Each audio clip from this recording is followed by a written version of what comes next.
Eu te convido então, meu irmão e minha irmã, a abrir a sua Bíblia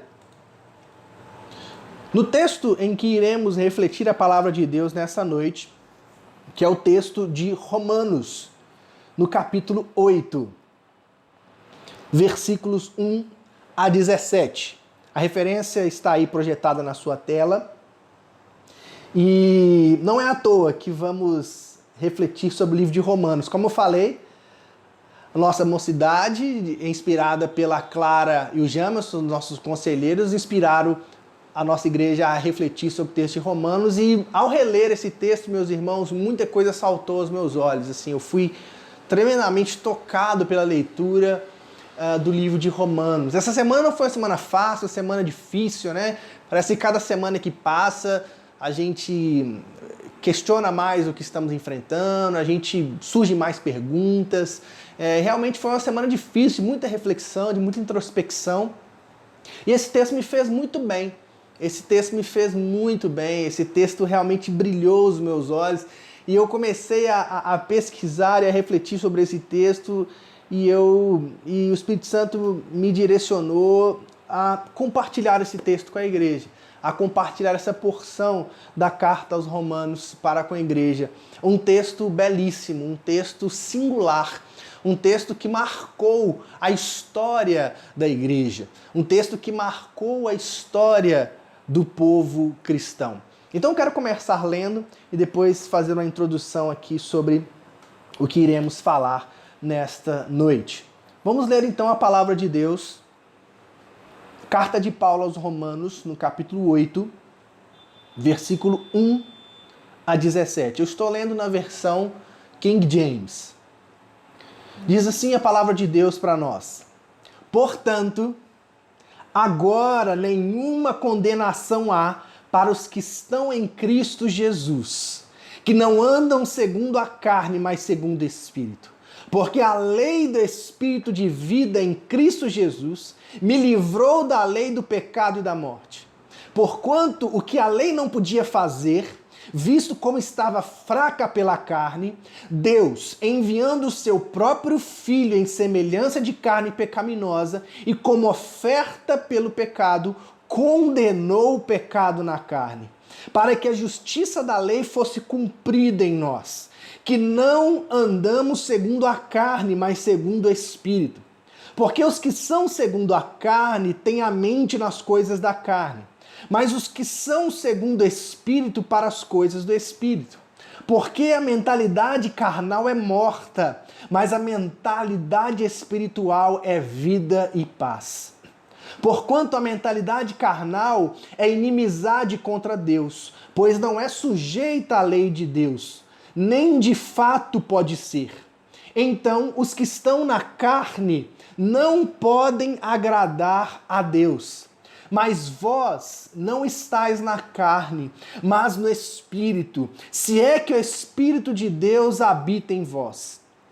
Ora, se algum homem não tem o Espírito de Cristo, esse não é dele.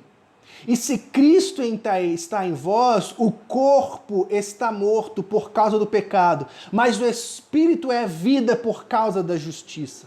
Mas se o Espírito daquele que ressuscitou a Jesus dentre os mortos habita em vós, aquele que ressuscitou a Cristo dentre os mortos também vivificará os vossos corpos mortais, pelo seu Espírito que habita em vós.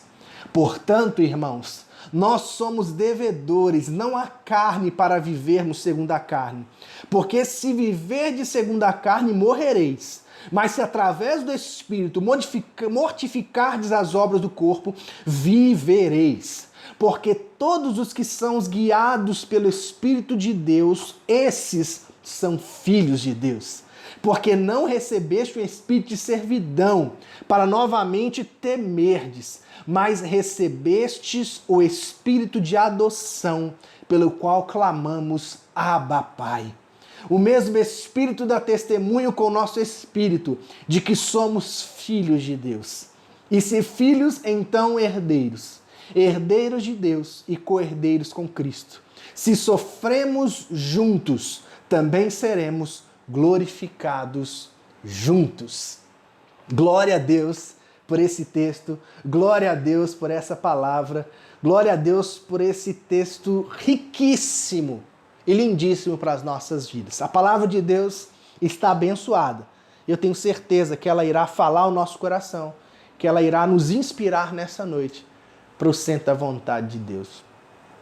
Meus irmãos e minhas irmãs, a carta de Paulo aos Romanos, a epístola de Paulo aos Romanos, é considerado na história do povo cristão o texto mais importante para a construção e para o estabelecimento das bases de fé do povo cristão protestante. Ela, e nesse texto como um todo, encontramos as maiores riquezas do Evangelho. Encontramos as maiores preciosidades do Evangelho do Senhor Jesus. Em toda a história da igreja, em toda o desenvolver da história da Igreja de Cristo, esse texto teve um papel extremamente relevante. Nós acreditamos na Bíblia como um todo, acreditamos que toda ela é inspirada por Deus e fala ao nosso coração.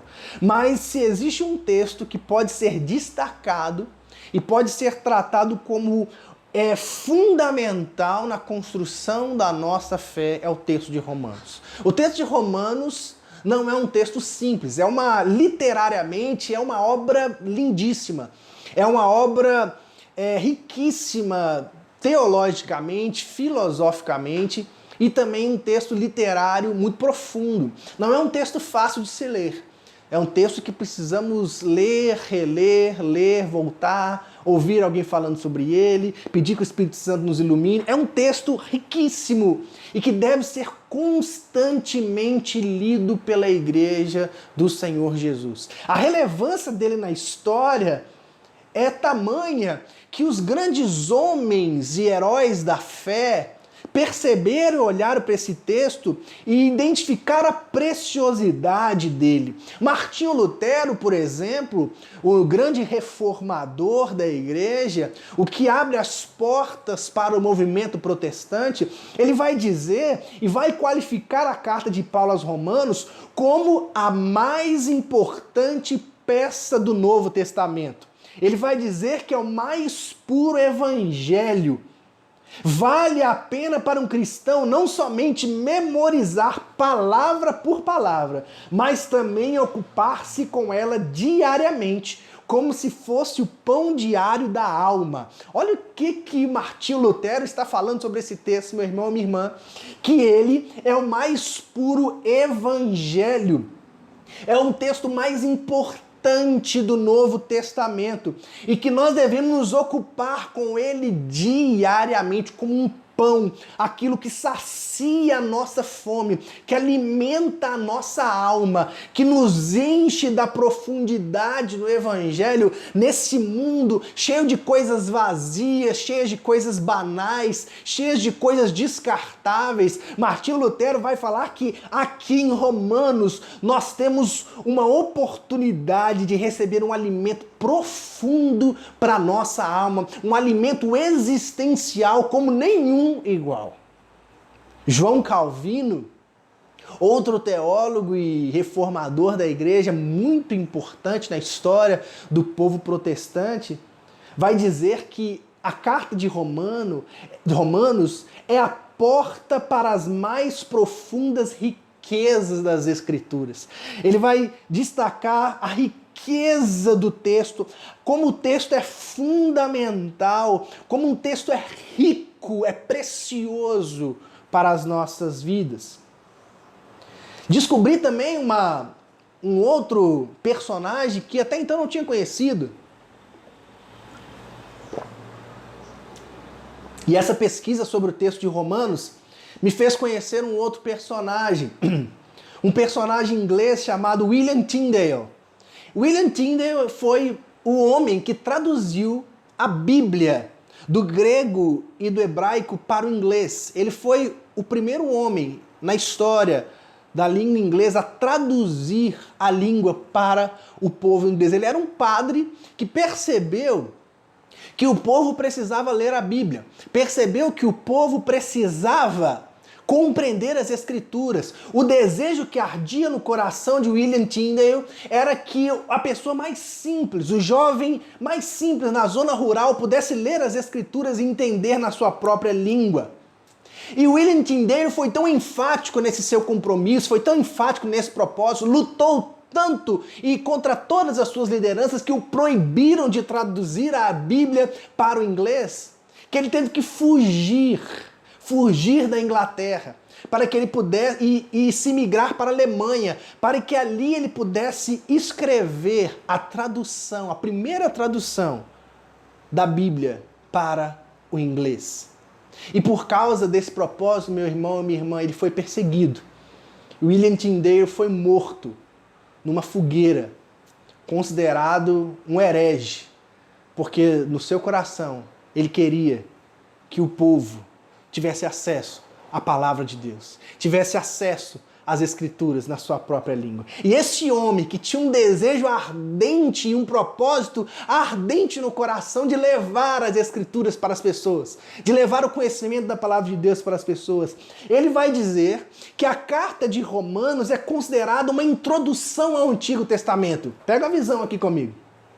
Ele vai dizer que é o livro mais importante do Novo Testamento para que nós possamos compreender o Antigo. Olha a relevância desse texto, meu irmão e minha irmã. Se você muitas vezes tem dificuldade de compreender o Antigo Testamento, a carta de Romanos pode ser uma tremenda chave de leitura para que você compreenda todo o desenvolver da lei de Deus e das Escrituras no Antigo Testamento. Isso, William Tyndale vai dizer isso. E ele vai afirmar que na carta de Romanos está resumido todo o Evangelho, toda a boa notícia do Senhor Jesus.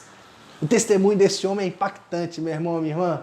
Um homem que levou o compromisso e a paixão pela palavra até as últimas consequências, até ser morto numa fogueira. E na fogueira, William Tyndale, enquanto ele estava sendo morto, as suas últimas palavras foram o seguinte: Senhor, abra os olhos do rei da Inglaterra. E a oração de Tyndale, enquanto ele queimava na fogueira, foi respondida, porque anos depois a Bíblia foi traduzida para o inglês e pôde alcançar toda a nação na Inglaterra. Esse homem que tinha uma paixão pela palavra de Deus, que tinha um desejo profundo de transmitir a palavra de Deus de forma simples, de forma a se conectar com as pessoas, nos diz que em Romanos nós temos resumidamente o Evangelho do Senhor Jesus. E também, e não menos importante, John Wesley, o fundador do movimento metodista, o fundador do movimento a qual pertencemos. A história de conversão, a história em que Wesley tem o seu coração aquecido, a famosa experiência do coração aquecido que acontece no dia 24 de maio de 1738, na rua Aldersgate, em Londres. Esse acontecimento que marca profundamente a vida de Wesley, esse coração aquecido que o faz ter certeza da sua salvação, que transforma todo o seu ministério, que transforma toda a sua vida, que o faz ser um pastor, um pregador diferente, acontece porque ele vai numa reunião na rua Aldersgate e nessa reunião o orador está lendo um prefácio de Lutero à Epístola aos Romanos. E enquanto Wesley ouvia o prefácio de Lutero à Carta de Romanos, enquanto ele ouvia o texto que Lutero tinha prefaciado para explanar sobre a Carta de Romanos, aquele texto foi enchendo tanto o coração daquele homem que aqueceu o seu coração espiritualmente e teve uma experiência transformadora, uma experiência com o Espírito Santo que moldou profundamente a vida daquele homem, que fez a vida daquele homem virar ao avesso, que fez a vida daquele homem Começar a romper paradigmas. Aquele homem que se limitava a pregar apenas nas capelas anglicanas, agora prega na rua, agora prega em cima dos túmulos, prega onde for possível, porque ele percebeu que o mundo é a sua paróquia. Olha a relevância, meu irmão, minha irmã, do texto de Romanos na história. Eu poderia citar inúmeros outros personagens na história, inúmeros outros heróis da fé que identificaram na carta de Romanos uma preciosidade profunda para a nossa fé. Mas eu quero nessa noite me ater especificamente ao capítulo 8 e esse texto que lemos, o versículo 1 ao 17.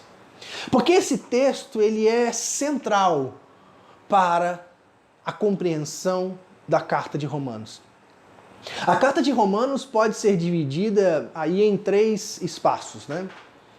Do capítulo 1 ao 7 nós temos um grande debate em relação à lei de Deus, em relação ao que a lei realiza, em relação ao propósito da lei, aos conflitos que a lei gera em nós. E termina ali no capítulo 7 demonstrando como que a lei ela é insuficiente e demonstra como que ela nos deixa desnorteado. O apóstolo Paulo termina ali no capítulo 7 dizendo: o que eu quero fazer eu não faço, o que eu faço eu não quero fazer, miserável homem que sou. Ou seja, ele vai percebendo a sua miséria, vai perceber a sua incapacidade de realizar algo que agrade a Deus, de realizar algo pela sua própria capacidade que o dê a possibilidade da salvação. Mas o capítulo 8 chega para nós como um contraponto à lei. Chega para nós nos mostrando uma nova visão, uma nova perspectiva, um novo espírito. Se o espírito da lei reinava antes da vinda do Senhor Jesus, se o espírito da lei reinava e julgava as pessoas, em Jesus um novo espírito foi instaurado. Se a lei condenava, se a lei lançava peso, um jugo pesado sobre as pessoas, em Jesus nós temos libertação. Em Jesus nós temos um espírito novo, um espírito de vida e um espírito de paz. Por isso o texto começa reforçando essa libertação para nós. Portanto, agora nenhuma condenação há para os que estão em Cristo Jesus. A lei não é capaz de nos condenar, porque em Cristo Jesus nós temos libertação, liberdade de toda e qualquer condenação. Aqui o capítulo 8 inaugura o Espírito e a reflexão em contraponto à lei, inaugura a perspectiva da graça do Senhor. A perspectiva de que nós não temos condenação nenhuma pela graça do Senhor Jesus. A lei nos condena para a morte, mas pela graça do Senhor Jesus, nós somos libertos dessa condenação e podemos ser chamados de filhos de Deus. Olha que coisa preciosa. Olha que coisa maravilhosa. Olha que coisa fundamental e profunda para as nossas vidas. E eu estava lendo um comentário da carta aos Romanos de Martin Lloyd Jones, um famoso pregador, em qual ele vai nos dizer o seguinte, que em Romanos nós encontramos as pedras mais preciosas das Escrituras. Mas ele vai afirmar ainda mais que no capítulo 8 de Romanos, dentre todas essas pedras preciosas, é a pedra mais reluzente, é a pedra mais cintilante, é a pedra mais brilhante. Martin Lloyd Jones, um pregador maravilhoso, um homem de Deus tremendo, vai analisar esse texto do capítulo 8 e dizer que no capítulo 8 de Romanos nós temos a maior preciosidade dentre o texto de Romanos. O capítulo 8, meu irmão e minha irmã, destaca essa ação do Espírito Santo, essa ação do Espírito da vida, essa ação que a partir de Jesus o Espírito Santo realiza em nós, esse processo de justificação, de transformação, de libertação na vida do crente. Ele nos revela que a graça triunfa sobre a lei e que os crentes em Cristo Jesus, os seus discípulos, experimentam livramento do pecado por meio de Jesus Cristo. É através de Jesus Cristo e da sua graça triunfante que nós podemos experimentar vida e paz. Se nesses dias, meu irmão e minha irmã, de tanto caos, se nesses dias de tanto transtorno, de tantas palavras malditas, de tantos discursos malignos, aquilo que pode nos fazer experimentar paz nesses dias, a única pessoa que pode nos possibilitar esperança, paz e vida é o Senhor Jesus através da sua graça. Essa é a nossa fé. Essa é a nossa regra de fé, é aquilo que nos sustenta. Se perdemos isso, irmão, se perdemos isso, meu irmão e minha irmã, é vã a nossa fé. Se perdemos esse princípio de que somente pela graça de Deus, somente pelo Espírito da graça de Deus, nós temos a possibilidade de ser libertos do pecado e experimentar uma vida de paz, é vã a nossa fé. A nossa fé se sustenta nesse basilar, se sustenta nesse princípio de que a graça de Deus nos libertou, de que a graça de Deus nos dá vida. É por isso que o salmista vai dizer que a tua graça é melhor que a vida. A graça de Deus, o favor gracioso de Deus para com a humanidade, que nos possibilita ser livres do pecado. Não é a minha ação, a sua ação, o seu esforço para chegar a Deus, mas é o esforço e o desejo de Deus em te alcançar. É o propósito de Deus em te alcançar. É o sacrifício e o esvaziamento de Deus que entregou o seu Filho por nós, que nos dá a possibilidade de ter vida, de ter paz. Que nesses dias, essa mensagem de boa nova do Evangelho, de que nós temos um Deus gracioso, que mesmo que nós não merecemos, mesmo que não somos capazes de nada, mas Ele, pela sua graça e misericórdia, nos livra de toda e qualquer condenação. E eu quero, nesse capítulo 8, revelar 3 coisas fundamentais.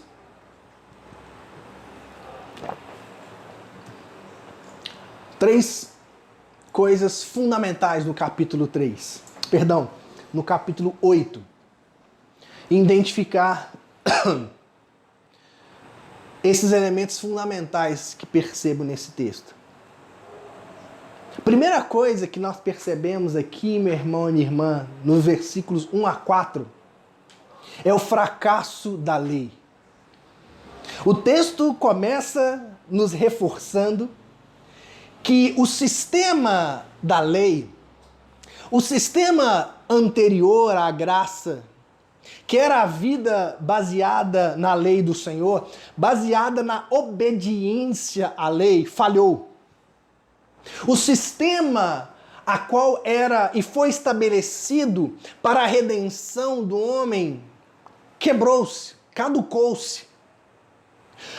No Antigo Testamento, o povo levava no templo as suas ofertas para a remissão dos pecados, viviam em obediência à lei, acreditando e crendo que através desta obediência firme à lei, eles seriam capazes, pela sua atitude, de alcançar livramento e redenção. Nós percebemos, segundo as Escrituras, segundo o texto, segundo a carta de Romanos, que isso fracassou. O próprio apóstolo Paulo vai dizer: miserável homem que sou, porque a lei do Espírito da vida em Cristo Jesus me livrou da lei do pecado e da morte. Versículo 3. Porquanto que a lei não podia fazer, Visto como estava fraca pela carne, Deus enviando o seu próprio Filho em semelhança da carne pecaminosa, e como oferta pelo pecado, condenou o pecado na carne. A lei não podia fazer, a lei não podia nos justificar, a lei não podia nos salvar. A lei era incapaz de trazer um benefício salvífico para aqueles que obedeciam. Contudo, meu irmão e minha irmã, naquilo que a lei falhou, Jesus, através da sua vida doada por mim e por você, através da manifestação do seu Espírito, conseguiu realizar. Aquilo que a lei não conseguiu realizar, que era tirar de nós o jugo da condenação, Jesus conseguiu realizar. Por isso o texto começa nos dizendo sobre o fracasso da lei. Jesus cumpre o que para a lei é impossível. Jesus não veio revogar a lei, ele mesmo veio dizer que ele veio cumpri-la. Então Jesus, ele vem mostrar a verdadeira essência da lei, a verdadeira essência e o verdadeiro caminho da lei, que segundo as Escrituras é o amor. Jesus veio nos mostrar como que a lei no Antigo Testamento fracassou, mas veio nos mostrar que ela, através do amor ágape, do amor que se doa pelo outro, do amor que se sacrifica, do amor que se livra e se esvazia pelo outro, pode realizar o livramento de toda condenação, porque aqueles que estão em Cristo não há nenhuma condenação. A graça nos livra da condenação e nos presenteia a vida e vida em abundância. A graça de Deus é a única capaz de nos presentear, de nos agraciar com a vida e com a paz em abundância. Somente, meu irmão, minha irmã, somente Jesus tem poder para nos livrar de toda e qualquer situação. Somente Jesus pode nos livrar desse tempo de guerra. Somente Jesus pode nos livrar desse tempo de conflito. Em Jesus nós temos esperança de paz, de vida. Você e eu, meu irmão e minha irmã, nós não temos poder para nos livrarmos da condenação eterna. Nada que eu e você façamos pode mudar a história. Somente a vida de Jesus pode nos livrar da condenação e nos dar a vida. Essa reflexão na palavra de Deus e essa introdução aqui do capítulo 8 é fundamental para a nossa fé, meu irmão, minha irmã. Porque se achamos que o que fazemos, se achamos que a nossa vivência na caminhada, na comunidade de fé, se achamos que fazemos as coisas para Deus, para que Ele se agrade de nós, para que Ele nos dê as coisas, você está fazendo tudo errado. Você precisa voltar para a palavra e perceber qual que é o princípio. Nós precisamos levar a sério a perspectiva da graça. Precisamos levar a sério e ter essa convicção de que nós não somos nada se não formos pela graça de Deus. É o sacrifício do Senhor Jesus, é a doação do Senhor Jesus que tem o poder para nos livrar da condenação e nos dar vida, e nos dar paz, e nos dar esperança. Mas não somente isso que o texto nos revela. O texto não nos revela apenas o fracasso da lei, mas ele nos revela também a vitória da graça. Aí no versículo 5 em diante, nós percebemos a vitória da graça. Nós percebemos que é através da vida e do ambiente da graça que nós iremos ser mais que vencedores. Porque no capítulo 8, do versículo 37, ele vai dizer que em todas essas coisas nós somos mais que vencedores. É somente a graça do Senhor Jesus, o Espírito da vida do Senhor Jesus, que nos dá a oportunidade de sermos vencedores, de vencermos o pecado, de vencermos o pecado que habita em nós. E quando falo aqui, meu irmão, pecado, reflita comigo, não tem a ver com os pecados que você realiza. Quando eu falo que a graça de Jesus nos livrou do pecado, nos livrou da condição de pecado que habita em nós. Nós somos, através de Adão, do pecado de Adão, herdamos essa condição pecaminosa. Essa condição que o nosso alvo sem Jesus era o inferno. Que o nosso objetivo sem o favor do Senhor Jesus era vivermos na condenação eterna. Mas Jesus é aquele que pode nos tirar esse jugo, esse fardo pesado. É aquele que tira de nós e tira toda a condenação, porque aqueles que estão em Cristo, nenhuma condenação há. Somente a vida debaixo do Espírito da graça pode nos trazer vida e paz. Ele, Jesus, nos deu a possibilidade de sermos guiados pelo Espírito da graça, de sermos discípulos engajados nessa graça. Aqui está um detalhe, meu irmão e minha irmã. Nós não podemos fazer nada. Não há nada que eu e você possamos fazer para nos livrarmos da condenação do pecado. Não há nada que eu e você possamos fazer para receber dessa graça de Deus. Somente a ação de Deus Pai, entregando o seu Filho, pôde nos possibilitar esse ambiente de graça. Mas, aqui está o detalhe do texto. O texto nos chama e nos convida a viver sob esse Espírito. A viver sendo guiado pelo Espírito de Deus. Presta atenção comigo do versículo 6 em diante. Porque os que são segundo a carne têm a mente nas coisas da carne, mas os que são segundo o Espírito para as coisas do Espírito. Porque a mentalidade carnal é morta, mas a mentalidade espiritual é vida e paz. Porquanto a mentalidade carnal é inimizade contra Deus, pois não é sujeita à lei de Deus, nem de fato pode ser. Então os que estão na carne não podem agradar a Deus. Mas vós não estáis na carne, mas no Espírito, se é que o Espírito de Deus habita em vós. Ora, se algum homem não tem o Espírito de Cristo, esse não é dele. Aqui está um detalhe, meu irmão, e eu te faço a pergunta. Você que foi agraciado, não só você, mas toda a humanidade, foi agraciada pelo sacrifício do Senhor Jesus, porque o sacrifício dele é para todos e todas. A graça de Deus está disponível a todas e todas. A graça de Deus libertou a humanidade do jugo do pecado. Mas o texto está nos trazendo um compromisso. Se estamos vivendo debaixo dessa graça, precisamos viver na perspectiva e na mentalidade do Espírito da vida. Ele nos questiona, mas vós não estáis na carne, mas no Espírito, se é que o Espírito de Deus habita em vós. Ora, se algum homem não tem o Espírito de Cristo, esse não é dele. Qual Espírito habita em você, meu irmão e minha irmã? Qual Espírito tem guiado a sua vida? Qual Espírito tem conduzido a sua caminhada de fé?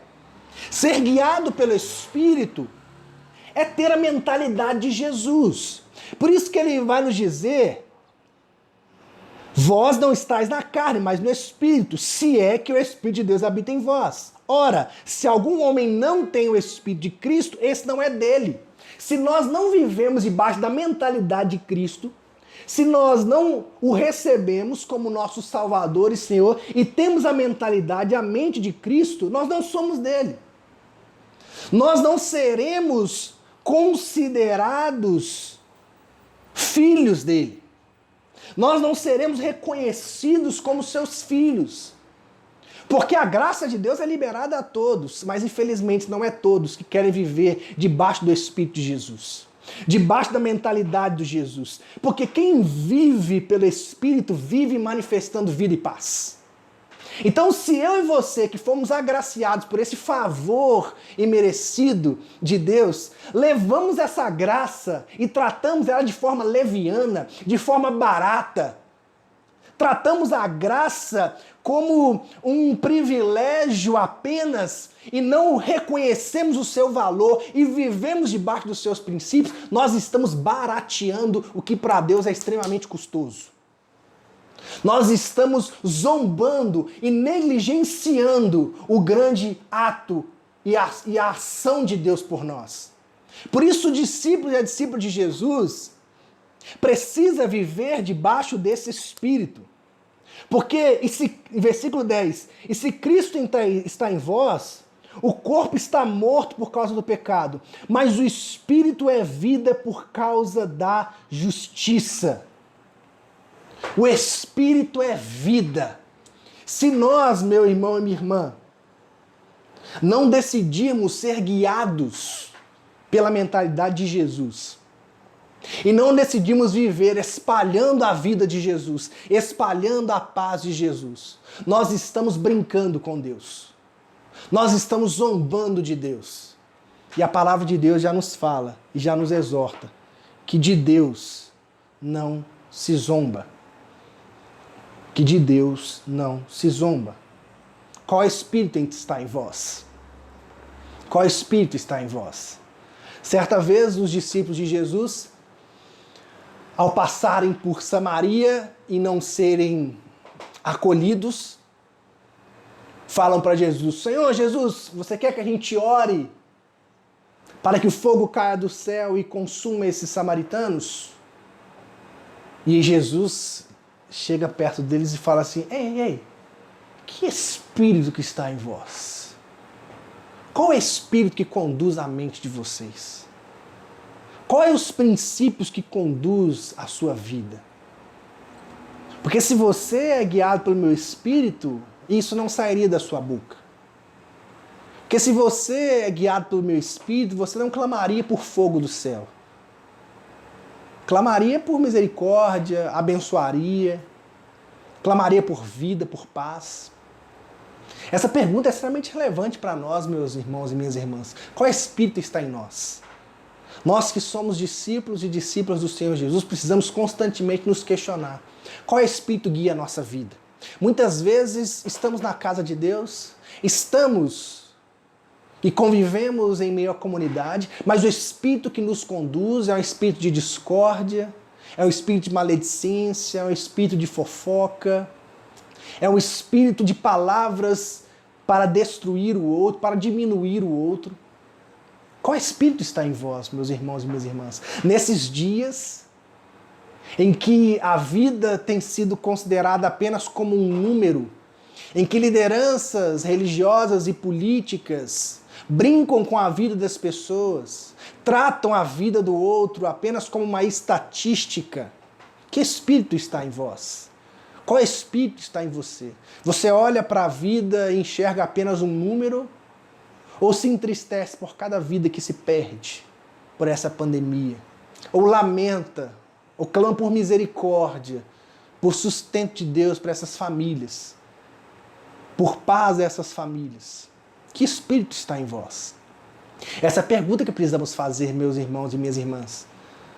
Porque ser discípulo de Jesus não tem nada a ver com ser evangélico. Você pode ser evangélico e mesmo assim não ter o Espírito de Jesus.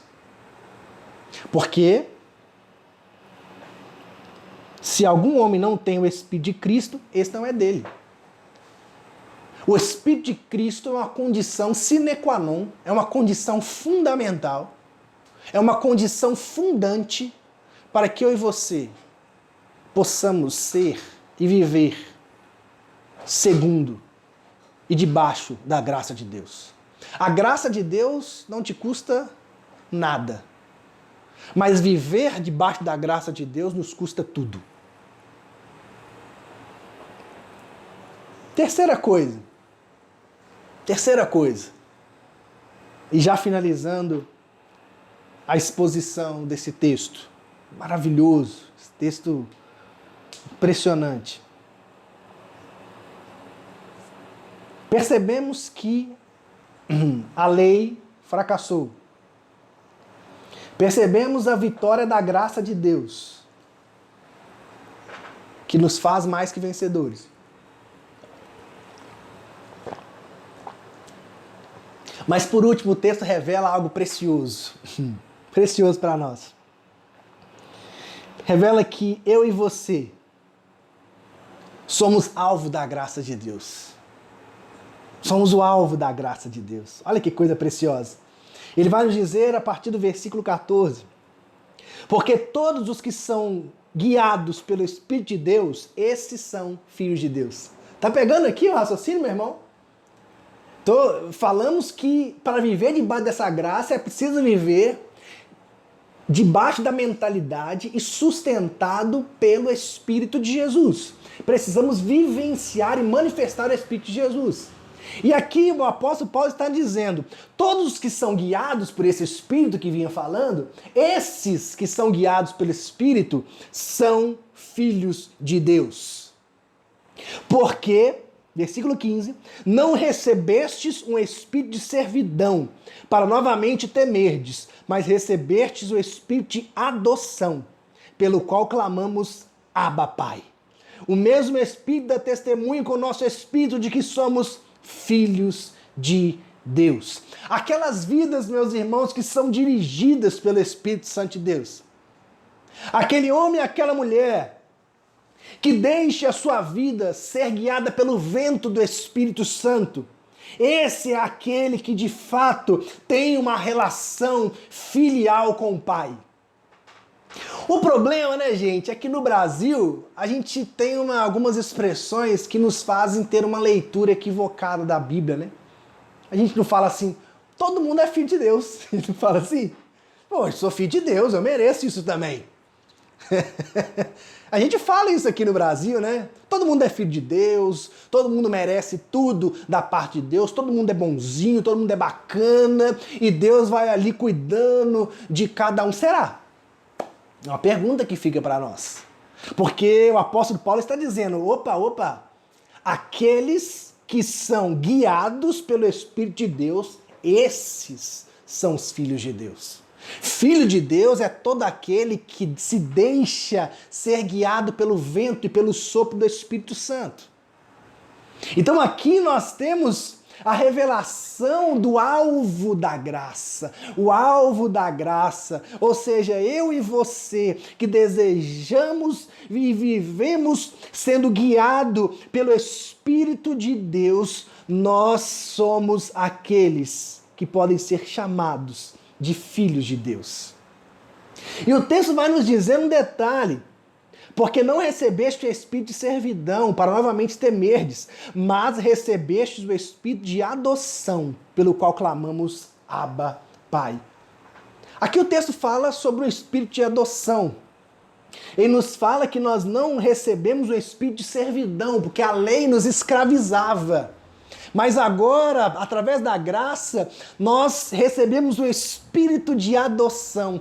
A lei nos escravizava, mas a graça nos adota e nos torna filho. E por que a ideia de adoção? Aqui tem um ponto muito importante. Porque ele revela que nós naturalmente não somos filhos. Porque aquele que é adotado ou adotada, ele não é um filho natural, mas ele se torna um filho através do ato da adoção. Aqui o texto está nos revelando que a nossa natureza pecaminosa e carnal e mundana nos separa de sermos filhos de Deus. E é somente a graça de Deus, através do seu espírito de adoção, que nos tira dessa condição natural e nos coloca na condição de filhos. Olha que coisa maravilhosa, meu irmão, minha irmã. Nos coloca na condição de filhos e assim recebemos o direito de sermos filhos de Deus. Olha que coisa preciosa que o apóstolo Paulo está nos revelando. A sua condição natural, pecaminosa, não te possibilitava ser filho de Deus, mas através da sua graça, que é maior que a vida, ele te dá a oportunidade de você ser guiado pelo seu Espírito e ser chamado de seu filho e sua filha. Que coisa maravilhosa. Nos dá a oportunidade de chamarmos esse Deus de Abba. Abba, Pai. Abba é uma expressão do hebraico bíblico que denota o balbuciar de uma criança. Preste atenção. A palavra Abba, que é traduzida por pai, na verdade, na sua essência, se nós tirarmos ali o pó das palavras e irmos a fundo na essência da palavra, essa palavra significa o balbuciar da criança, é aquelas primeiras palavras que a criança fala, aquela palavra da infância, dos primeiros dias. Ou seja, chamarmos Deus de Abba é reconhecer que nascemos de novo. É reconhecer que somos filhos pequeninos que nasceram de novo. E olham para Deus, não como alguém que está disposto a nos julgar pela sua lei, mas olha para Deus com uma relação paterna, com uma relação de pai para filho, uma relação que envolve cuidado, que envolve alento, que envolve amor, que envolve misericórdia. Porque o pai ama o filho, o pai cuida do filho, o pai até exorta o filho quando necessário, mas sempre no amor. E somos filhos, meus irmãos e minhas irmãs, e somos herdeiros de Deus e co-herdeiros com Cristo. Não é porque nos tornamos filhos pelo Espírito de adoção que não temos direito à herança que o Senhor tem reservada para os seus filhos. Pela graça maravilhosa, Ele ainda nos dá a oportunidade de recebermos da herança celestial, da vida eterna, da preciosidade e da profundidade de termos esperança para o fim dessa vida. Se a nossa vida se limita às coisas dessa terra, somos os mais infelizes de todos os homens, assim diz o apóstolo Paulo. Se a nossa vida, meu irmão e irmã, se limita às coisas dessa terra, nós somos os mais infelizes. Porque a esperança, meu irmão e minha irmã, que nós temos em Cristo Jesus, é que Ele tem uma herança reservada para mim e para você além daqui. Ele nos tem uma casa preparada ao findar dessa vida. A esperança é que quando fecharmos os olhos nessa vida, nós não iremos cair no sono profundo do não ser, mas iremos acordar para a vida eterna que Ele reservou, que Ele preparou, que Ele está preparando desde a fundação do mundo para mim, para você, para nós, que somos seus filhos.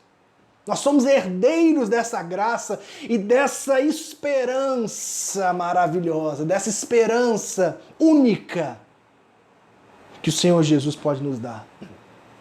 E somos co-herdeiros em Cristo.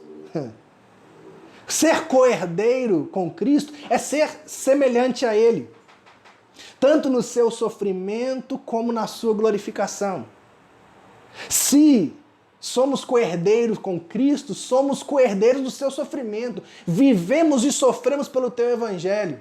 Assim como William Tyndale, que pelo propósito de traduzir a Bíblia para o povo inglês, colocou a sua vida à prova e foi morto numa fogueira, porque ele foi co-herdeiro com Cristo também no seu sofrimento.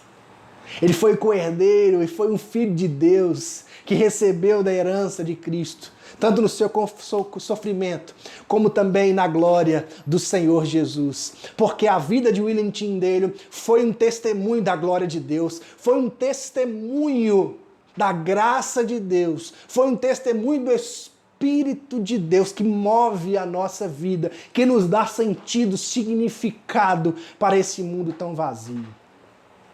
Os filhos de Deus devem carregar a cruz, assim como o nosso mestre carregou, em direção à glória de Deus. Que eu e você possamos ser co-herdeiros com Cristo, possamos carregar a mesma cruz, possamos carregar a cruz que Ele carregou, possamos carregar a cruz reservada para nós.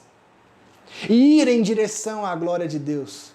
Ou seja, a cruz que carregamos não é um fardo em relação à nossa vida, é aquilo que glorifica o nome do Senhor Jesus. Carregamos a cruz do Evangelho porque é ela que glorifica o nome do Senhor Jesus, assim como o Senhor Jesus glorificou o Pai na sua crucificação. O meu desejo, minha irmã e meu irmão, é que vivamos segundo o Espírito da graça de Deus, que nos dá vida e paz. O meu desejo para você, o meu desejo para a sua vida não é que você seja um frequentador de igreja. O meu desejo para você não é que apenas você participe dessas lives.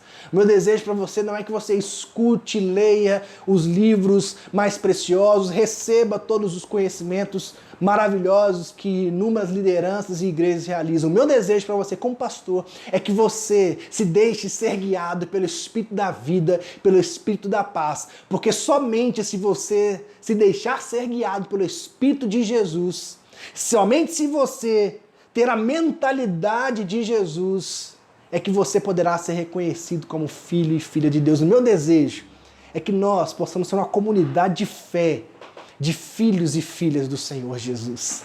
O meu desejo não é apenas termos uma comunidade cheia de membros, mas é ter uma comunidade cheia de filhos e filhas que vivem para manifestar o Espírito da vida e da paz do Senhor Jesus. Não se deixe, meu irmão, se guiar pelo espírito da lei, que só pode nos levar à morte e destruição, segundo a carta aos Romanos.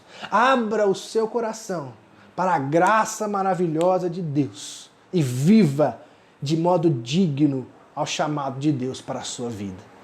Eu convido você a ficar em pé aí na sua casa para nós termos uma palavra de oração. Depois da exposição dessa carta aos Romanos, eu quero te convidar a orar, eu quero te convidar a clamar. Que é o que nos resta nesse momento. Clamar pelo Espírito de Deus, que nos dá a vida. Clamar pelo Espírito de Deus, pelo Espírito do Senhor Jesus. E clamar para que nós possamos ser guiados por esse Espírito. Clamar para que possamos ter a mentalidade de Jesus. Clamar para que possamos ter e vivenciar esse mesmo Espírito. Eu quero te convidar a isso nessa hora. Eu quero te convidar nesse propósito. Esse texto, meu irmão e minha irmã, falou muito comigo nessa noite. Falou muito comigo nessa noite. E o meu desejo é que essa palavra também gere muitos e muitos frutos na sua vida. Que essa palavra se torne verdade no seu coração. Vamos orar, vamos agradecer a Deus por essa palavra?